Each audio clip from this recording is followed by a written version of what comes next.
عبداللہ بن عمر رضی اللہ تعالیٰ عنہ فرماتے ہیں کہ میں مدینہ منورہ سے نکلا ایک سفر کے لیے. میں نے کچھ کھجوریں، کچھ سرکہ، کچھ خشک چیزیں ساتھ رکھ لیں کیونکہ سفر لمبا تھا.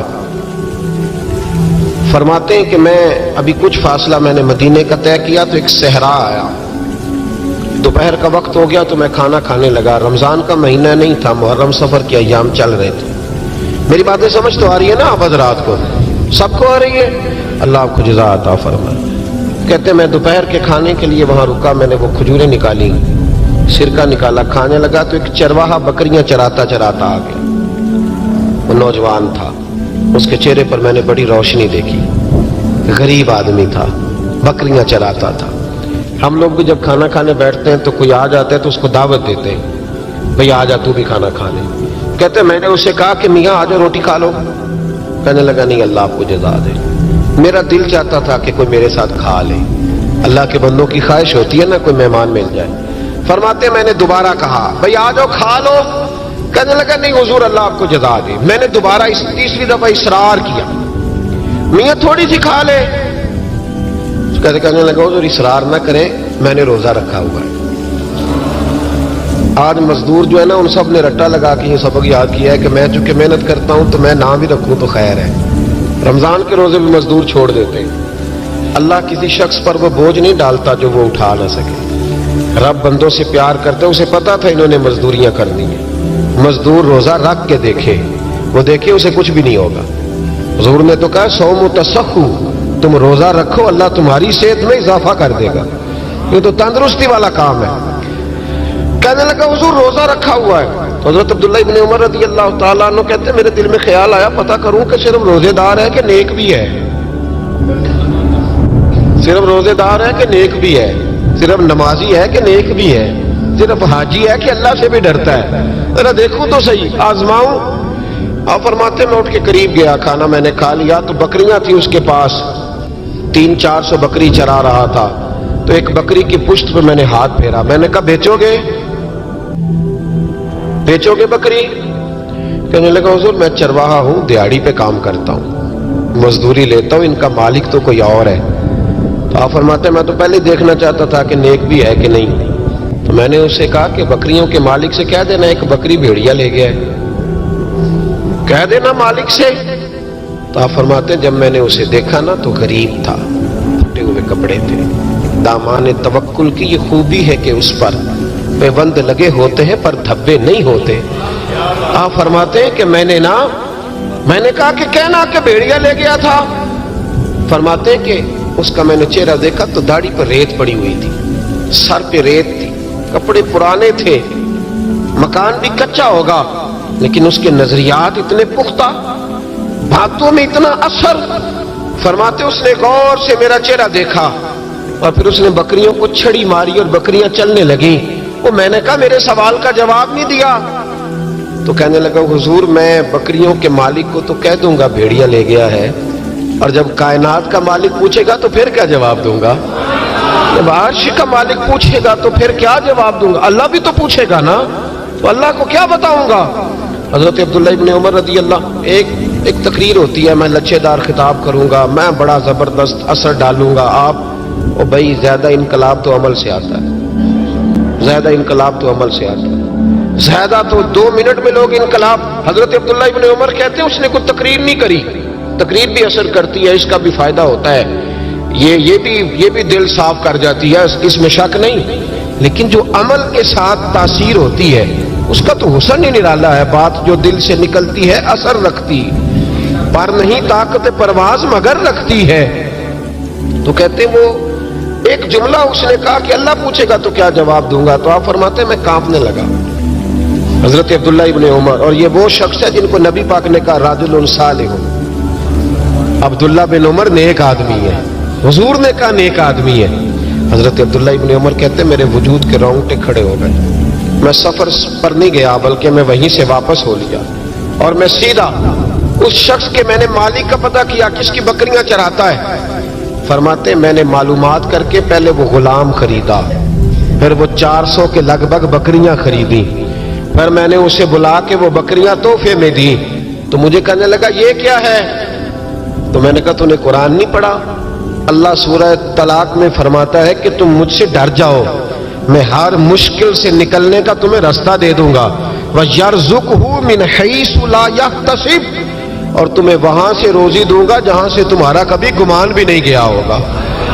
فرمایا تو چونکہ اللہ سے ڈرتا تھا تو یہ رب کریم نے تجھے روزی عطا فرمائی ہے، یہ بکریاں اب تیری ہیں۔ بھائی خدا را اللہ سے ڈرنا سیکھیں، رب کریم کا خوف پیدا کریں۔ آپ یقین کریں، میں پولیس کی بات نہیں کرتا، ایم این اے کی ایم پی اے کی بات نہیں کرتا، لیکن غریب بھی جب اپنی بہو کو تانا دینے پہ آتا ہے تو حوصلہ نہیں کرتا، ایک آدھ بات پہ صبر نہیں کرتا۔ غریب کے ہاتھ میں بھی جب ڈنڈا آتا ہے اور کسی غریب سے جب وہ جھگڑا کرتا ہے تو وہ بھی پھاڑ دیتا ہے سر اور توڑ دیتا ہے ہڈیاں۔ ہم بڑے سخت ہوتے، ذرا تھوڑی دیر سائلنٹ کر دے موبائل، اللہ آپ کو زیادہ عطا فرمائے۔ سنیں میرے عزیز، خوف خدا پیدا کریں، لفظوں پہ پابندی لگانا سیکھیں، ایسے جملے زبان سے ادا نہ کریں جو سامنے والے کو ساری رات سونے ہی نہ دیں، ایسی باتیں نہ کریں جو اتنی تکلیف کا سبب بن جائیں کہ پھر ہمارے لیے آزمائش ہو جائے آنے والے وقت میں۔ میرے نبی پاک علیہ الصلوۃ والسلام نے ہمیں خوف خدا کا راستہ دکھایا ہے، ہمیں بتلایا ہے پاک صاف زندگی گزارنا چاہتے ہو تو اب سے رب سے ڈرو۔ ایک بزرگ تھے بغداد کے، شیخ حسن ان کا نام تھا۔ وہ جب نماز کی امامت کرتے نا، بغداد کی جامع مسجد کے امام تھے، جب امامت سے فارغ ہوتے تو کہتے ہیں اللہ میرے شہر کے اس تاجر کی 2 بیویوں پہ اپنا رحم فرما، اے اللہ میرے شہر کے اس تاجر کی 2 بیویوں پہ اپنا۔ تو شاگرد اکثر سنتے کہ ہر نماز کے بعد استاد جی دعا کرتے، شاگرد پوچھتے حضور اس تاجر کی وہ بیویاں، نہ تاجر کا نام نہ بیویوں کا پتہ، تو آپ فرماتے تمہیں کیا، میں دعا کرتا ہوں نا، جس رب کی بارگاہ میں کرتا ہوں اس رب کو تاجر کا بھی پتہ ہے، بیویوں کا بھی پتہ ہے۔ تو ایک دن سارے شاگرد اکٹھے ہو کے بیٹھ گئے، استاد جی آج بتائیں تو صحیح معاملہ کیا ہے، آج ذرا آپ بات تو کریں، معاملہ کیا ہے، وہ کون سا تاجر، کون سی بیویاں؟ تو شیخ حسن فرمانے لگے کہ بغداد کا ایک تاجر تھا، بے اولاد تھا۔ اللہ اکبر۔ تو وہ اکثر تجارت کی غرض سے ملک شام جایا کرتا تھا، اس کی اولاد نہیں تھی، کئی مہینے اسے ملک شام میں رہنا پڑتا تھا۔ اس کے دل میں خیال آیا کہ میں یہاں ایک نکاح ہی نہ کر لوں، میرے پاس اتنی مال و دولت ہے۔ تو وہ گیا، اس نے وہاں جا کے ایک شادی کر لی، مکان بنا لیا، نکاح کر لیا۔ پہلی بیوی کو بتا نہ سکا، یہ جو خواتین ہوتی ہیں بڑی جاسوس ہوتی ہیں، انہیں پتہ چل ہی جاتا ہے، ان کے پاس کچھ ایسے ذرائع ہوتے ہیں، بلکہ میں کہا کرتا ہوں کہ اللہ نے انہیں حیث دی ہوتی ہے۔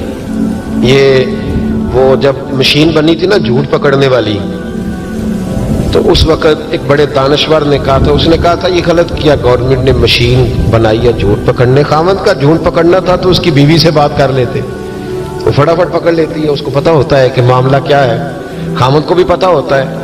اور یہ محبت کا رشتہ ہے نا، اس میں نبی پاک صلی اللہ علیہ وسلم نے حضرت عائشہ صدیقہ رضی اللہ تعالیٰ عنہ سے کہا تھا کہ جب تم مجھ سے راضی ہوتی ہے تب بھی مجھے پتہ چل جاتا ہے، اور جب ذرا تیری توجہ اس طرف نہیں ہوتی تب بھی مجھے پتہ چل جاتا ہے۔ یا رسول اللہ کیسے؟ تو حضور فرمانے لگے جب تم مجھ سے راضی ہوتی ہے تو کہتی ہے مجھے رب محمد کی قسم ہو صلی اللہ علیہ، اور جب کسی بات میں تیری توجہ بٹی ہوتی ہے تو کہتی ہے مجھے رب ابراہیم کی قسم ہو۔ تو حضرت عائشہ صدیقہ مسکرا پڑی، کہنے لگی یا رسول اللہ اللہ نے آپ کو بڑا علم عطا فرمایا ہے، وہ تو سارا پتہ چل جاتا ہے۔ تو بیوی پتہ کر لیتی ہے، اسے خبر ہوتی ہے۔ ایسے بھی یہ لباس ہے مرد کا، مرد اس کا لباس ہے، دونوں ہی جانتے ہیں، کمزوریاں بھی خوبیاں بھی۔ تو وہ جب اس دفعہ تاجر آیا نا، تو ایک دفعہ ملک شام سے نکاح کے بعد تو بیوی محسوس کرنے لگی کہ بدلے بدلے سے میری سرکار نظر آتے ہیں، نہ تو کپڑے دھلنے والے ہیں، نہ اس طرح اس کی طبیعت ہے، کوئی معاملہ ہے۔ لیکن فرما بردار بیوی تھی تو ڈائریکٹ شوہر سے سوال نہیں کیا، ایک جاسوس کے ذمہ لگایا کہ ملک شام جا کے پتہ تو کر ماجرا کیا ہے۔ وہ گیا، اس دفعہ جب یہ ملک شام گیا نا چند مہینوں کے بعد دوبارہ، تو وہ پیچھے گیا کہ کہنے لگا کہ میں کچھ بتا نہیں سکتا، تکلیف والی بات ہے، لیکن مسئلہ یہ ہے کہ تیرے خاوند نے وہاں نکاح کیا ہوا ہے، ایک گھر بھی لیا ہوا ہے، ایک بیوی بھی ہے۔ اس نے کہا چلو آتے ہیں تو بات کرتی ہوں۔ لیکن اب کہ جب یہ آیا نا واپس ملک شام سے تو بڑا شدید بیمار ہو کے آیا، شدید بیمار۔